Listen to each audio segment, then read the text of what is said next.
મહાપ્રભુજી એ જ કહ્યું ને, યદા બહિર્મુખાયુયમ ભવિષ્યત કથમ ચન તદા કાલ પ્રવાહસ્તા દેહ ચિત્તાદયો. જો તમે બહિર્મુખ થયા તો આ કાલના પ્રવાહમાં વહી જશો. 5 મિનિટ પણ રોજ ઠાકોરજીની આગળ ઊભા જરૂર રહો. સન્મુખતા જ एकमात्र उपाय है, क्योंकि दुश्मन कहीं कोई बाहर नहीं है. हमारी भीतर रही हुई हमारी इंद्रियां ही, उनकी लोलुपताएं, उनकी इच्छाएं ही हमारी सबसे बड़ी शत्रु है. पेड़ो होय ने खावानी ઈચ્છા થઈ તો વાંક પેડાનો કે જીભનો, અને જીભને ઈચ્છા છે તો ગમે ત્યાં જાઓ એ પેડો ગોતી જ લેવાનો છે. મનુષ્યની કામનાઓ જેની શત્રુ છે. બચવાનો એકમાત્ર ઉપાય છે એ છે પ્રભુની શરણાગતિ, પ્રભુની સન્મુખતા. જે પ્રભુની સન્મુખ રહે છે પ્રભુ એને કલયુગથી ઉગારી લે છે. એવા મહાપ્રભુજીના વચન છે. ચારે બાજુ જ્યારે કલયુગનો પ્રભાવ દેખાશે ત્યારે ભગવત નામ એકમાત્ર ઉપાય રહી જશે. સુખદેવજી કહેવા લાગ્યા, મહારાજ 7 દિવસ પૂરા થવા ગયા છે. કોઈ પણ ક્ષણે તક્ષક આવતો હશે, દંશ દેશે, તમારું મૃત્યુ થઈ જશે. હજી કઈ પૂછવું છે, કઈ જાણવું છે? અને શાંત ચિત્તે શ્રવણ કરતા પરીક્ષિત મહારાજ રોમ રોમમાં ભગવાન રમી રહ્યા છે. આ ભાગવતના પ્રભાવથી ગદગદિત થયા છે, નેત્રોથી અશ્રુપાત થવા લાગ્યા. સાષ્ટાંગ દંડવત પ્રણામ કર્યા ગુરુદેવને. સિદ્ધોસ્મિ અનુગ્રહિતોસ્મિ. હે ગુરુદેવ, આપની કૃપાથી સિદ્ધ થયો, અનુગ્રહિત થયો. કોણ મરશે ગુરુદેવ? હું તો અજન્મા છું, હું તો અમર છું, હું તો શાશ્વત છું, હું તો આનંદ રૂપ છું. હા, જેનું જન્મ થયું છે એનું મૃત્યુ થશે. આ દેહ જન્મ્યો, દેહ જશે. મને તો મૃત્યુ સ્પર્શી પણ શકવાની નથી. આ ભાગવતના શ્રવણ માત્રથી મૃત્યુથી ઉપર ઉઠી ગયો. હવે તો કેવલ સામે ઉભેલા પરમાત્મા દેખાય છે, જે બંને હાથ ફેલાવી મને આમંત્રિત કરી રહ્યા છે. આવો, મારી પાસે આવો. અનંત જન્મોનો અંતરાય વ્યતીત થયો છે. આ જન્મે અવસર મળ્યો ગુરુ કૃપાથી. ભાગવત સાંભળીને તને મોકો મળ્યો છે. દોડીને મારી ગોદમાં ચડી જાય. ગુરુદેવ, હવે તો દેહ પણ બંધન લાગે છે. આ ઘડો તૂટી જાય અને ઘટાકાશ પટાકાશમાં લય થઈ જાય. પક્ષી મોટું થયું, પાંજરું હવે નાનું લાગે છે ગુરુદેવ. હવે તો પાંખો ફેલાવીને ઉડવાની ઈચ્છા થાય છે. હું તો પોતે પ્રતીક્ષા કરું છું કે તક્ષક આવે, દંશ દે અને આ ઘડો તોડી નાખે, બંધનો સમાપ્ત કરી દે. હવે મૃત્યુનો ભય નથી. હવે તો કેવલ પરમાત્માને મળવાનો આનંદ છે. આ ભાગવતના એક એક અક્ષરો કર્ણમાં જઈ જાણે ભગવાન જોડે મારું રોમ રોમ આલિંગન થઈ ગયું હોય એવા આનંદનો અનુભવ મને થઈ રહ્યો છે. સુખદેવજી કહેવા લાગ્યા, જ્યાં સુધી હું અહીંયા છું મૃત્યુની પણ તાકાત નથી કે તને સ્પર્શી શકે. તક્ષકની પણ તાકાત નથી કે મારી સામે તને દંશ દઈ શકે. પણ ઈશ્વરની ઈચ્છા છે. તારો દેહ બ્રહ્માસ્ત્રના અગ્નિથી પકવાયેલો છે, એટલે સાધારણ અગ્નિ તને બાળી શકે એમ નથી. એટલે તક્ષકના દંશથી તારું મૃત્યુ નિશ્ચિત થયું છે. હજી કઈ પૂછવું હોય તો પૂછ. ગુરુદેવ, સર્વ સંશયો સમાપ્ત થયા છે. નિર્ભય બની ગયો છું. પલ પલમાં ભગવત કૃપાનો અનુભવ કરી રહ્યો છું. સાક્ષાત ઠાકોરજી મને મળી ગયા છે. હવે કોઈ ઈચ્છા નથી, કોઈ આકાંક્ષા નથી. સુખદેવજી ઉભા થયા, વંદન કર્યા પરીક્ષિત મહારાજે, અને કોઈ ઓર પરીક્ષિતની શોધમાં સુખદેવજી આગળ નીકળી ગયા. સુખાસનમાં બિરાજ્યા છે પરીક્ષિત મહારાજ. નેત્રો બંધ કર્યા છે અને સામે પરમાત્માની સુંદર વેણુના સ્વર સંભળાઈ રહ્યા છે. પરમાત્મા બંને હાથ ફેલાવી માનો સુખદેવને આમંત્રિત કર્યા છે. આવો બેટા, મારી પાસે આવો. આવી લુપાતો છુપાતો તક્ષક જન્મે જય પરીક્ષિત નો પુત્ર છે. ચારે બાજુ પહેરો ગોઠવી દીધો. જ્યાં સર્પ દેખાય મારી નાખો. પણ મૃત્યુને કોણ મારી શકે? પૂજાની થાળીમાં સંતાઈને તક્ષક છેક રાજાની નિકટ પહોંચી ગયો છે અને ધીમે ધીમે ધીમે મહારાજની નિકટ આવી ફણાઓ ઊંચી કરી પરીક્ષિત મહારાજની સામે જોઈ રહ્યો છે. નિર્ભયતા છે, આનંદ છે, પ્રસન્નતા છે, ઉત્સવ છે. પ્રભુ મિલનની પ્રસન્નતા એના ચહેરા પર દેખાય. વંદન કર્યા અને જ્યાં દંશ દીધો અગ્નિની જ્વાળાઓ ભભૂકવા લાગી. બોલીએ પરીક્ષિત મહારાજ કી જય, પરીક્ષિત મહારાજ કી જય, ભાગવત ભગવાન કી જય, દેવજી મહારાજ કી જય. નશ્વર દેહ સમાપ્ત થયો, બંધનો ખુલ્યા અને ભાગતા ભાગતા ભાગતા પરીક્ષિત મહારાજ કૂદકો મારી અને શ્રીનાથજીને બાત મેળવી લીધી. બોલીએ ભાગવત ભગવાન કી જય. આ ભાગવતનો પ્રભાવ. અહીંયા ગંગાજીના તટ ઉપર સુખદેવજીએ કથાને વિરામ આપ્યો. આગળ માર્કંડેય મુનિની કથા આવી, જન્મેજયને સમજાવ્યા છે. ભાગવતની આખી વિષય સૂચિ પ્રથમ સ્કંદથી લઈને 12મા સ્કંદ સુધી ફરી સ્મરણ કર્યું છે. અને નૈમિષારણ્યમાં સુતજી હવે કથાને વિરામ આપી રહ્યા છે. ભવે ભવે યથા ભક્તિ પાદયોસ્તવ જાયતે તથા કુરુષ્વ દેવેશ નાથસ્ત્વમ નો યત પ્રભો નામ સંકીર્તનમ યસ્ય સર્વ પાપ પ્રણાશનમ. પ્રભુનું નામ સર્વ પાપોનો નાશ કરનારું છે. હે પ્રભુ, આપના ચરણોમાં વિરામ સમય અમે વિનંતી કરીએ છીએ. ભવે ભવે યથા ભક્તિ પાદયોસ્તવ જાયતે. આવતા જન્મમાં જે પણ શરીર મળે, જે પણ યોની મળે, પણ આપની ભક્તિથી અમે વંચિત ન રહીએ એવી કૃપા પ્રભુ કરજો. જ્યારે જ્યારે પણ થાય, કોઈ ભક્તના ઘરે જન્મ થાય, જેના ઘરે સેવા બિરાજતી હોય એને ત્યાં જન્મ થાય, જે પ્રભુનો ભક્ત હોય એના કુળમાં અમારો જન્મ થાય. હે પ્રભુ, અમે આપને પ્રણામ કરીએ છીએ. પ્રણામથી અધિક કાંઈ કરવા અમે સમર્થ નથી. કારણ કે પ્રણામો દુઃખ સમનસ્તમ નમામિ હરિ પરમ. પ્રભુને કરેલા પ્રણામ એ તો સમસ્ત દુઃખોને સમાપ્ત કરી દે છે. તો ગંગાજીના કિનારે સુખદેવજીએ કથાને વિરામ આપ્યો. નૈમિષારણ્યમાં સુતજીએ કથાને વિરામ આપ્યો. ત્યાં વડોદરા નગરીમાં હું કથાને વિરામ આપવા જઈ રહ્યો છું. 7 દિવસની આ સરિતા, આ ભાગવત રૂપી ભગવાન પોથીજીમાં હતા.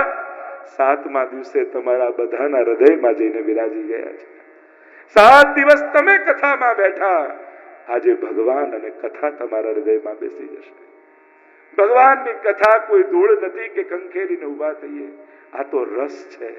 ભીંજાયેલો વ્યક્તિ ગમે તેટલો ખંખેરે ને એ કોરો ન થાય. મારી કથા તો તમારો પીછો કરશે. હિંમત હોય તો ભૂલીને બતાવજો. કથા તો તમારી જોડે જોડે, તમારી સાથે સાથે છે. આને તો વાવવામાં આવે છે અને ફેંકવામાં નથી આવતું. ખેડૂત નાખે ને એને વાવ્યું કહેવાય, એને નાખ્યું ન કહેવાય. આ કથા આપ સર્વના હૃદયમાં આ સુખદેવજી ને સુતજીએ વાવી છે. અને જ્યારે જ્યારે વરસાદ આવશે ત્યારે એમાંથી કોઈ ને કોઈ અંકુરો ફળગા ફૂટશે અને તમને એની સુધી યાદ અપાવશે કે આ કથામાં અમે બેઠા હતા. ભગવદ કથા ક્યારે નિષ્ફળ નથી જતી. વિસર્જનના અવાજ હોય, સર્જનના અવાજ ન હોય. બોમ્બ ફૂટે તો બધાને સંભળાય, પણ બગીચામાં કળી ફૂટે ને એનો શોર ન સંભળાતો હોય. એમ તમારા બધાના હૃદયમાં જે સદવિચારોની કળીઓ ખીલી છે ને, એના અવાજ નહીં હોય, પણ એની સુગંધ તમને બધાને મહેસૂસ થાય કે હા, કથામાં બેઠા ત્યારે અમારા જીવનમાં આવા પરિવર્તનો આવ્યા છે, આવા વિચારો આવ્યા છે.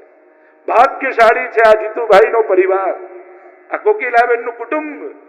એક સાથે બેસી 1 વર્ષના બાળકથી લઈને આજે 85 વર્ષે 83 વર્ષે વયોવૃદ્ધ ઉંમરે પણ આખો કુટુંબ જ્યારે ભાગવતની સન્મુખ તમે બેઠા હો, નસીબ વાળાને આવું મળે છે કે તમારી સામે જ્યારે આવી કથા થતી હોય તો આ ભાગવતની આ દિવ્ય ગાથા એના વિરામ તરફ જઈ રહી છે. વિરામ કરતા કાંઈક સંકલ્પ મનમાં લેજો 11 વાર શ્રી કૃષ્ણ શરણમમાં બોલીશ, એક માળા ફેરવીશ, યમનાષ્ટકનો પાઠ કરીશ, કોઈ પણ એક નાનો પણ, અરે 3 વાર શ્રી કૃષ્ણ શરણમ. આ ભાગવત ન ભૂલો એના માટે એક નિયમ જોડે આ ક્ષણોને બાંધી રાખો. મારો કહેવાનો અર્થ, આટલું સુંદર સત્કાર તમારા દ્વારા થયું. તમે બધા જ ભાગવતમાં કોઈ નિમિત્ત તો હોય, પણ ભાગવત તો બધા માટે છે, અહીંયા બેઠેલા દરેક માટે છે. અને આ ક્ષણો જિંદગીભર ન ભૂલાય એના માટે એક નાનકડા સંકલ્પ સાથે આ સંસ્મરણોને બાંધી રાખો. એક માળા, 3 વાર અષ્ટાક્ષર, 1 વાર યમનાષ્ટક. પણ જ્યારે જ્યારે યમનાષ્ટક કરશો તો આ 7 દિવસ તમારી સામે આવીને ઉભા રહી જશે. જ્યારે જ્યારે માળા કરશો ત્યારે આ કથા તમારી સામે આવીને ઉભી રહી જશે. નાનકડો સંકલ્પ તમને 7 દિવસ કથા જોડે જોડી રાખશે. એટલે જે કોઈએ સાંભળ્યું છે, કાંઈક એક નાનકડા નિયમ સાથે જોડાઈ જજો. ખૂબ પ્રસન્નતા છે, ખૂબ આનંદ છે, કારણ કે સારા યજમાન મળવાને એ વક્તાનું પણ સૌભાગ્ય કહેવાય. કારણ કે જે રીતે આપ લોકો બધા બેસીને સાંભળી રહ્યા છો, મને પણ ખૂબ પ્રસન્નતા છે. યુવાનો, બાળકો, વડીલો બધાની કેટલી અંદર કુતૂહલતા, એ તત્પરતા, એ આત્મીયતા. કારણ કે 7 દિવસ સપ્તાહ એટલે કેવલ કોઈ કથા વાંચન નથી હોતું. વૈષ્ણવો, મેં મારા જીવનના 7 દિવસ તમને આપી દીધા છે. જો બધું પાછું દુનિયામાં આવે, સમય પાછો નથી આવતો. અને જ્યારે મેં મારા 7 દિવસ તમારા જીવનના કલ્યાણ માટે વાવ્યા છે, તો એને વેડફવાતા નહીં ક્યારેય પણ. કોઈ પણ નાના સંકલ્પ સાથે પ્રભુની ભક્તિમાં જોડાઈ જજો. ખૂબ આનંદ, ખૂબ પ્રસન્નતા અભિવ્યક્ત કરું છું. જે રીતે જીતુભાઈનો ભાવ હતો, એમની સાથે વાત થતી, અને એમનો એટલો આગ્રહ, આ એમને એમ કથા નથી મળી, કેટલું તપ એમણે કરેલું છે. કેટલી વાર મળ્યા, કેટલી વાર ચર્ચાઓ થઈ, કેટલી વાર તારીખો. કારણ કે એટલી બધી વ્યસ્તતા ઘણી વાર રહેતી હોય છે કે સંજોગો મેળ ખાવા એ ઘણી વાર કઠિન થઈ જતા હોય છે. પણ એમનું તપ, એમનો આગ્રહ, મેં તો એમ પણ ત્યાં સુધી કરું છું, મને અનુકૂળતા નથી, ક્યાંક કોઈ બીજા પાસે કથા થતી હોય તો કરાવી લો. ત્યાં સુધી કે ના, કથા કરવી છે પણ આપની પાસે જ કરાવવી છે. પછી આમનો આગ્રહ પડે, સાંભળવી છે તો આપના જ મુખે. અને જ્યારે આપણે આગ્રહ રાખીએ ને, તો એનો અનુગ્રહ થઈ જ જતો હોય છે. આપણો આગ્રહ જ એનો અનુગ્રહ ખેંચીને લાવતો હોય છે. તો ખૂબ ખૂબ ભૂરી ભૂરી મનોરથી પરિવારને આચાર્ય પીઠ પરથી આશીર્વાદ આપું છું કે તમારા વંશમાં પણ આવી જ પ્રભુની ભક્તિ અખંડ વહેતી રહે. ઠાકોરજી તમારા લૌકિક અલૌકિક સઘળા મનોરથો પૂર્ણ કરે. આ જે કોઈ શ્રોતાઓ બિરાજમાન છે, પંડાલના આ ખુરશીથી લઈ છેક છેડે બેસેલા વ્યક્તિ સુધી, ઠાકોરજી તમારા અલૌકિક મનોરથોને પૂર્ણ કરી તમને ભક્તિથી સદાય ભીંજાયેલા રાખે એવા આશીર્વાદ પાઠવું છું. જે લોકો કથામાં સહયોગી થયા, કોઈએ જોયું ન જોયું, પણ ઠાકોરજીએ તો જોઈ જ છે તમારી સેવા. અને સેવા મળે એનાથી મોટું સન્માન બીજું કાંઈ ન હોઈ શકે. હાથ તો ભગવાન બધાને આપતા હોય છે, પણ દરેક હાથને સેવા નથી મળતી હોતી. પણ તમારા હાથને ઠાકોરજીએ સેવાથી શણગાર્યા, એ ઠાકોરજીએ કરેલું તમારું સન્માન છે. તો આ આખા આયોજનમાં અમારી આખી બરોડા વૈષ્ણવ સંઘની ટીમ, અમારા સર્વ આત્મીયજનો, અમારો મુકામ ત્યાં ગિરીશભાઈ ધરુબેનનો પરિવાર, બધા જે લોકો જે રૂપે અમારા લાલાભાઈ જે ખૂબ આગળ રહીને જેમણે કાર્ય કર્યું, એવા બધાના નામ લેવા કદાચ સંભવ નહીં થાય મારાથી, પણ જે બધા જ આત્મીયજનો, સ્વજનો છો, જે લોકો વ્યવસ્થામાં જોડાયા, નાનેથી લઈને મોટામાં મોટી સેવા જેણે કરી, એ બધાને ખૂબ ખૂબ મારા આશીર્વાદ પાઠવું છું કે સદાય ઠાકોરજી કૃપા વરસાવતા રહે તમારા પરિવાર પર, તમારા કુળ ઉપર. બરોડા વૈષ્ણવ સંઘ દર મહિને સત્સંગ કરે છે. આપ લોકોમાંથી જે લોકો જોડાવા માંગતા હો, દર મહિનાની સભામાં જોડાઓ. એવી સુંદર ટીમ, જો આખું તમે આયોજન જોયું, કેટલું સુવ્યવસ્થિત, કેટલું ઓર્ગેનાઇઝ, કેટલું ટાઈમ પ્રમાણે આ બધું કઈ રીતે થયું? કારણ કે અમારી પાસે સારા કાર્યકર્તાઓ છે. એટલા માટે એવા સરસ કાર્યકર્તાઓ અમારા કાર્ય કરે છે. અને કેવલ કાર્યકર્તા નથી, સ્વયંસેવકો છે. સ્વયં સેવકપણું જે સ્વીકાર કરે એ સ્વયંસેવક કહેવાય. અને આ કાર્ય ઠાકોરજીનું છે એવું માનીને જે કાર્ય કરે છે, એવા ટીમ અમારી પાસે છે. અને એને કારણે આ બધું થઈ રહ્યું છે. તો એ આખી ટીમને ખૂબ તાળીઓથી આપણે બધા વધાવી દઈએ.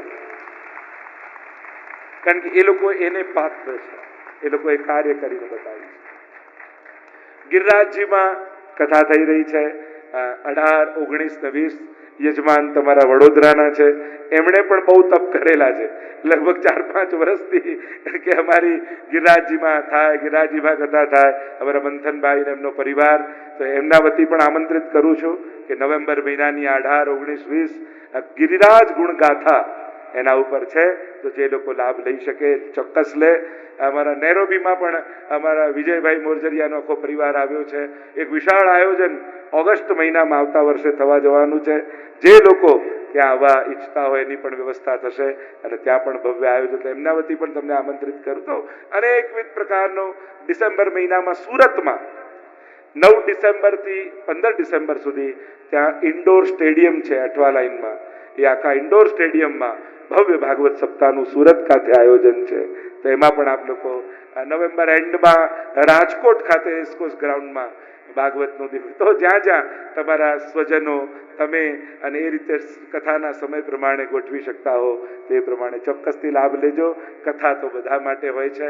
તો આ 7 દિવસ જે આનંદ, જે અનુભૂતિ, જે પ્રસન્નતાનો અહેસાસ આપણે કર્યો છે એ અખંડ રૂપે આપણા જીવનમાં સદાય માટે સ્થાયી થાય એવા પ્રભુના ચરણોમાં વિનંતી કરી કથાને વિરામ આપતા બોલો ભાગવત ભગવાન કી જય, ભાગવત ભગવાન કી જય, વલ્લભા